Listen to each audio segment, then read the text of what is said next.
नगराध्यक्ष कुमार सरतापे यांचा इशारा. म्हसवड येथील यात्रा पटांगणा शेजारी असलेल्या मानगंगा नदीवरील पुलाची अवस्था अगदी बिकट झाली असल्यामुळे या बाजूला आटपाडी सांगली मिरज जाणारा रस्ता आहे, परंतु या पुलाकडे कोणत्याच विभागाचे लक्ष नसल्यामुळे हा पूल अत्यंत धोकादायक झाला असल्यामुळे म्हसवडचे माजी नगराध्यक्ष कुमार सरतापे यांनी आंदोलनाचा इशारा दिलाय. या पुलाच्या पृष्ठभागावर अनेक खड्डे पडलेले आहेत. या खड्ड्यातून लोखंडी गंज बाहेर आले आहेत. एखादा मोठा अपघात होण्यापूर्वी बांधकाम विभागाने तातडीने या पुलाची दुरुस्ती करावी. सार्वजनिक बांधकाम विभाग सातारा यांना म्हसवड पालिकेचे माजी नगराध्यक्ष कुमार सरतापे यांनी दिलेल्या निवेदनात म्हटले आहे. पुलाचं काम माजी नगराध्यक्ष विलासरावजी माने हे माजी नगराध्यक्ष असताना बांधकाम मंत्री यांच्या माध्यमातून या मानगंगेच्या नदीवरच्या पुलाचं काम केलेलं होतं आणि त्याची फार आता दुरावस्था झालेली आहे. तरी या ठिकाणी जिल्हा परिषद महानपंचायत समिती या ठिकाणी याकडं दुर्लक्ष करीत आहे. तरी या मान नदीवरच्या पुलावर येण्या जाण्याचा रस्ता जाणारी वाहनं सांगली, आटपाडी,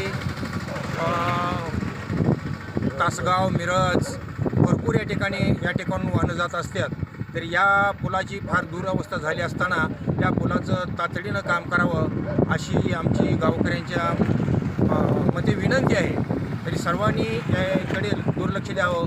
जर का 15 दिवसाच्या आत जर हे काम नाही झालं तर या ठिकाणी आम्ही भव्य असा मोर्चा काढून आम्ही या ठिकाणी मोठं आंदोलन करणार आहे. एवढंच या ठिकाणी मी बोलतो. देवापूर, वरकुटे, सांगली, आटपाडी, जत दिघांची यादी गावांना जोडणारा हा पूल मानगंगा नदीवर आहे. माजी नगराध्यक्ष विलासराव माने यांनी 15 वर्षापूर्वी तत्कालीन राज्याचे माजी सार्वजनिक बांधकाम मंत्री विजयसिंह मोहिते पाटील यांच्या निधीतून हा पूल झाला असून बांधकाम विभागाने पूल बांधल्यापासून पुलाची कसल्याच प्रकारची दुरुस्ती केलेली नाही.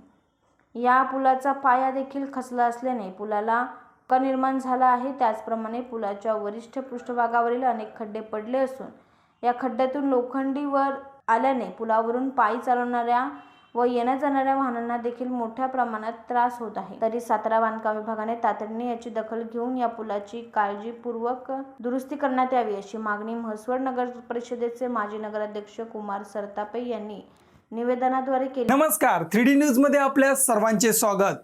3D न्यूज आता संपूर्ण महाराष्ट्रभर 3D न्यूज मध्ये प्रतिनिधी नेमणूक चालू आहे. तसेच स्क्रीनवरती दिलेल्या नंबरवरती कॉल करा आणि आमच्या 3D न्यूज चॅनलचे अधिकृत प्रतिनिधी व्हा. तसेच आपल्या आसपासच्या चालू घडामोडी पाहण्यासाठी आमच्या चॅनलला सबस्क्राईब करा, लाईक करा, शेअर करा.